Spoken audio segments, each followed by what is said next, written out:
Before we begin, forget everything you think you know about the Anunnaki and listen to what the evidence truly says. This is not a tale of aliens or fantasy, but of the human mind searching for answers across the deepest waters on Earth. Some legends disappear because they were untrue, others because someone wanted them forgotten. What if the myths we inherited weren't lies, but distorted memories of something the ocean swallowed long before us?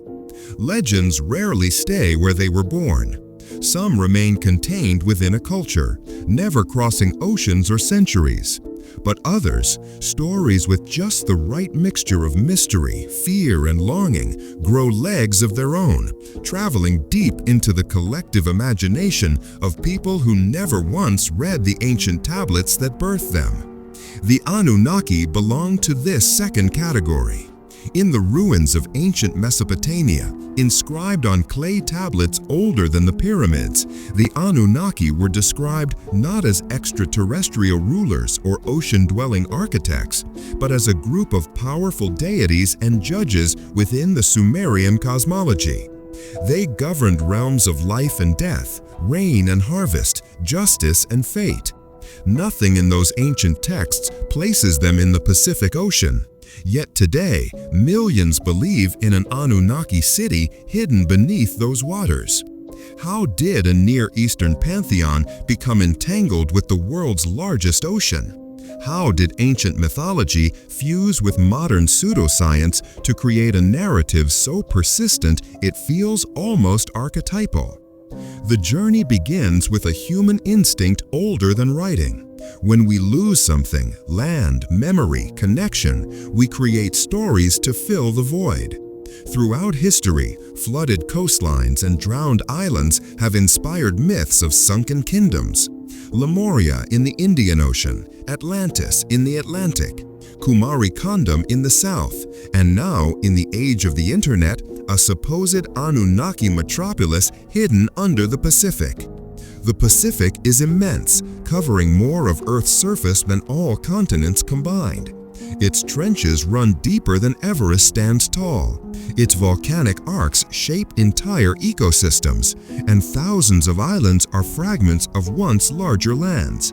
It is therefore unsurprising that the Pacific became the canvas for a cosmic-scale legend, a place vast enough to hide anything, including entire cities. But to understand how this modern belief formed, we must first disentangle the myth from what is historically verifiable, and then examine the geological and archaeological realities that inspire such theories. In ancient Mesopotamia, the Anunnaki occupied a central but earthly role within a polytheistic worldview.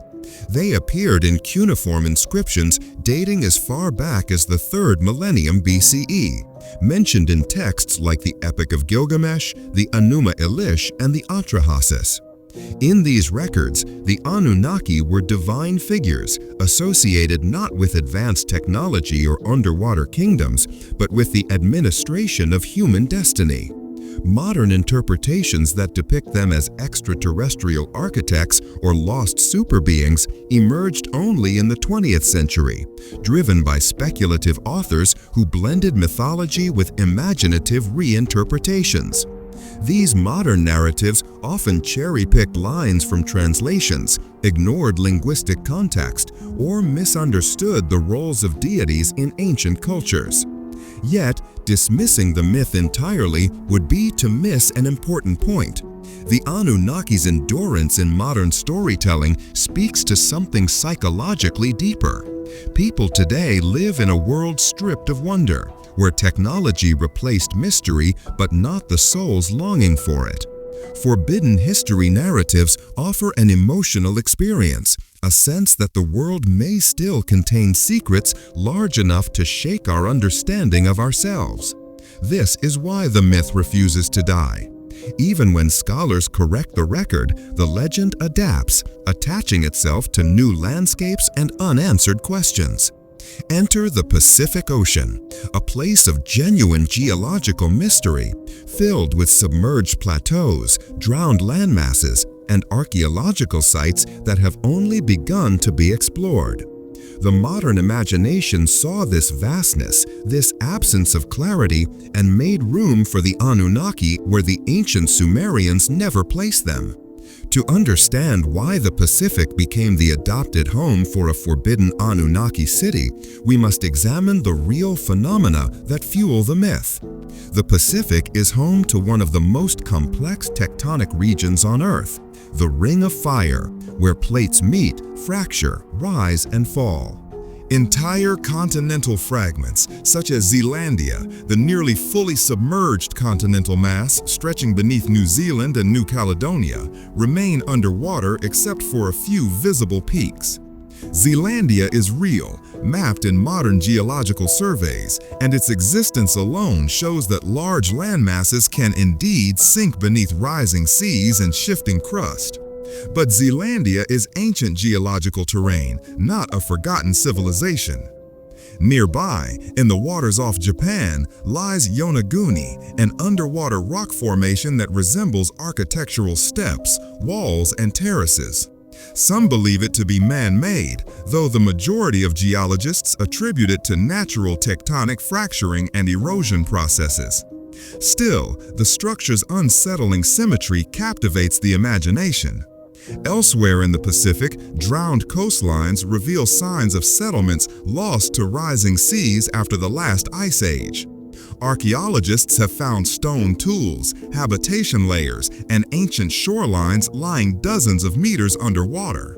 None of these discoveries show evidence of an Anunnaki city, but they do reveal a vast, largely uncharted underwater world.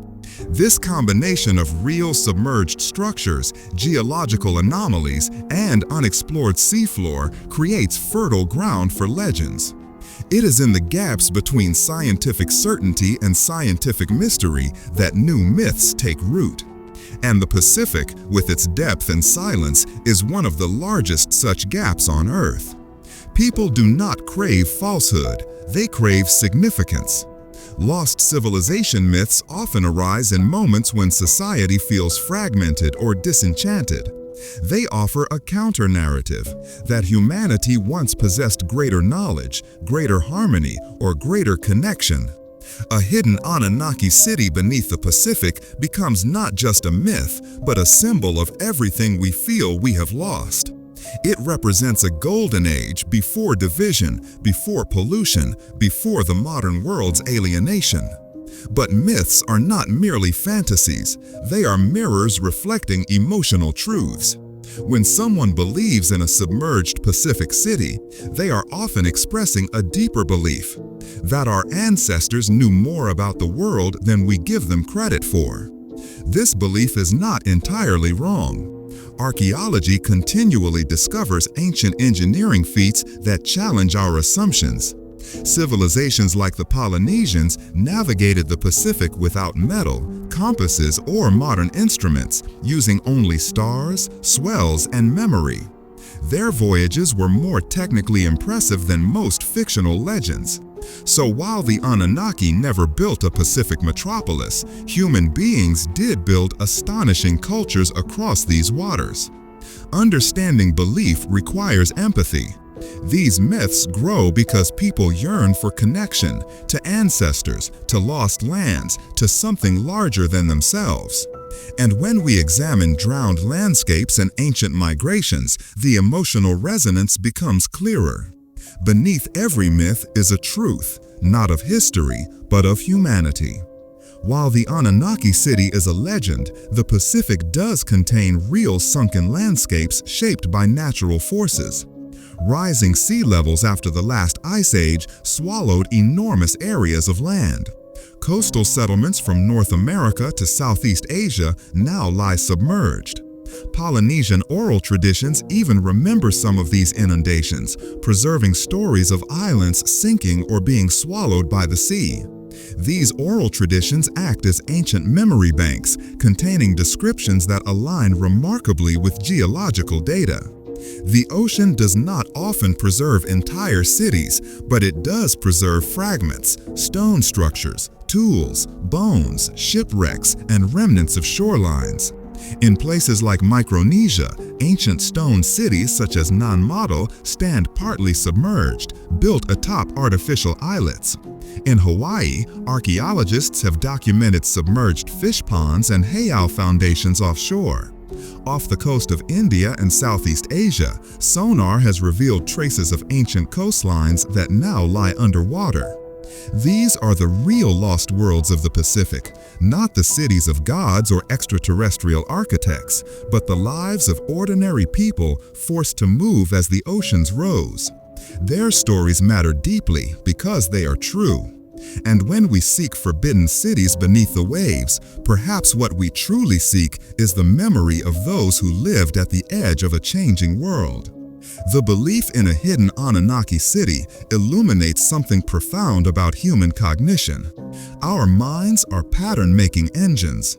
Faced with incomplete information, such as unexplored ocean floors, we construct narratives to fill the void. This is not irrational, it is ancient. For tens of thousands of years, storytelling has been our way of making sense of darkness and uncertainty. Forbidden history theories thrive because they speak directly to human emotion. They offer a feeling of revelation, a sense of rebellion against mainstream narratives, a promise that the world contains deeper layers of truth, a structure that frames the believer as an explorer, not an observer. In a world dominated by technology and authority, these emotions are powerful. But scientific truth is not the enemy of myth. It is the foundation on which the most meaningful stories can be built. When we investigate the Pacific responsibly, the truths we uncover, tectonic upheavals, ancient migrations, submerged landscapes, are more extraordinary than any invented legend. And when we understand why myths form, we can tell better stories.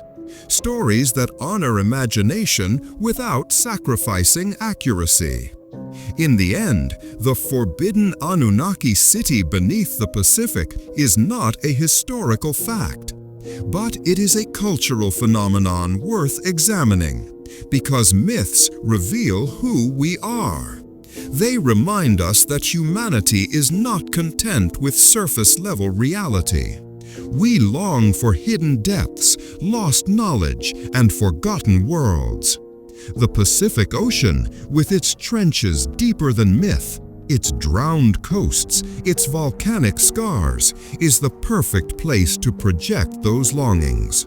Whether people imagine Atlantis, Lemuria, or an Anunnaki metropolis, the emotional truth remains the same. The ocean is a symbol of memory and loss, of possibility and fear.